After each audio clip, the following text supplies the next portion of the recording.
మందా salmon Pinnelli గ్రామానికి చెందినటువంటి వ్యక్తి ఎన్నికల తర్వాత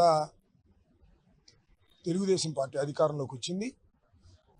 ఆ ఊర్లోకి వెళితే పోలీసుల సహాయంతో తెలుగుదేశం వాళ్ళు చంపేస్తారని భయపడి ఊరు బయట బ్రతుకుతున్న సాల్మన్ భార్యకు సుస్థి చేయడంతో అనివార్యంగా ఊళ్ళోకి రావాల్సి వచ్చింది. ఆయన ఊహించినట్టుగానే ఆయన్ని కొట్టి అతి దారుణంగా చంపారు. దీనిలో పోలీసులు ముద్దాయిలకు సహకరించినటువంటి పరిస్థితి కనిపిస్తా ఉన్నది. ఎందుకంటే 10వ తారీఖున ఆయన మీద దాడి జరిగితే అదే రోజున ఆయన తమ్ముడు సోదరుడు ఫోన్ చేసి చెప్తే పోలీసు రియాక్ట్ కాలేదు. 11వ తారీఖున భార్య వెళ్ళి కంప్లైంట్ ఇచ్చినా రిజిస్టర్ చేయలేదు. 12వ తారీఖున గవర్నమెంట్ హాస్పిటల్లో చేరిన తర్వాత కోమాలో ఉన్నాడని సర్టిఫికేట్ తీసుకుని దాని ద్వారా కంప్లైంట్ ఇస్తే 12వ తారీఖున రిజిస్టర్ చేశారు. కోమాలో ఉన్న పేషెంట్ అని డాక్టర్ సర్టిఫికేట్ చేసిన దాన్ని కూడా చూసుకొని 324 చేశారు. చూశారు కదా చిత్రం ఏంటో. ఖచ్చితంగా అటెంప్ట్ టు మర్డర్ చేయాల్సింది 324 చేశారు. దానికన్నా ముందు ఏం చేశారో తెలుసా? పోలీసులు సాల్మన్ మీద కేసు పెట్టారు, సాల్మనే కొట్టాడని.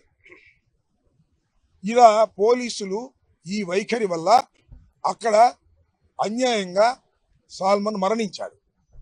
ఇదే విషయాన్ని పోలీసులు నిర్లక్ష్యమైనటువంటి విధానాన్ని డీజీపీ గారి యోధాన్ని వచ్చాం, ముందుగా ఇంటిమేట్ చేసి వచ్చాం. అప్పిరెడ్డి గారు లెటర్ రాశారు, మెయిల్ ఇచ్చారు, మేము వాళ్ళ 11 గంటలకు వస్తామని. సమాధానం లేదు. 4 మంత్రులు, మాజీ ఎమ్మెల్సీలు, ప్రస్తుత ఎమ్మెల్సీలు, మాజీ ఎమ్మెల్యేలు అందరం వచ్చాం. చాలాసేపు అక్కడ కూర్చున్నాం, సమాధానం లేదు.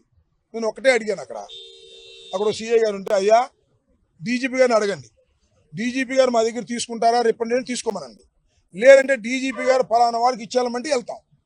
దానికి సమాధానం లేదు. గంట సేపు కూర్చున్నాం, బయటకు వచ్చాం. ఏం చేయాలో అర్థం కాదా. నేను మనవి చేస్తున్నా, అనివార్యమైన పరిస్థితుల్లో రాష్ట్రాన్ని దౌర్జన్యాల నుంచి, రాష్ట్రాన్ని అల్లరి మూకల నుంచి లా అండ్ ఆర్డర్ కాపాడవలసిన హెడ్ క్వార్టర్ గేటు దగ్గర ఉంచవలసి వచ్చింది, బయటాయించాల్సి వచ్చింది. బయట వేస్తే పోలీసు వచ్చి ఇక్కడ భారతానికి వీళ్ళు ఎత్తేస్తా ఉన్నారు. మామూలుతో కుస్తీ పడతారా లేకపోతే రిప్రజెంటేషన్ ఇవ్వడానికి అవకాశం ఇస్తారని అడిగా. ఇంతే. మళ్ళీ అప్పుడు పిలిచారు లోపలికి, అసిస్టెంట్ డీజీ దగ్గరికి పిలిచారు. అక్కడ రిప్రజెంటేషన్ ఇచ్చాం, వచ్చాం. ఇది జరిగినటువంటి విషయం. ఇంత అవసరమా డీజీపీ గారికి? ఇప్పటికి సుమారుగా 10-15 సార్లు వచ్చాం మేము. ఒక్కరోజు కూడా డీజీపీ గారు మా ముఖం చూడడానికి సిద్ధంగా లేదు.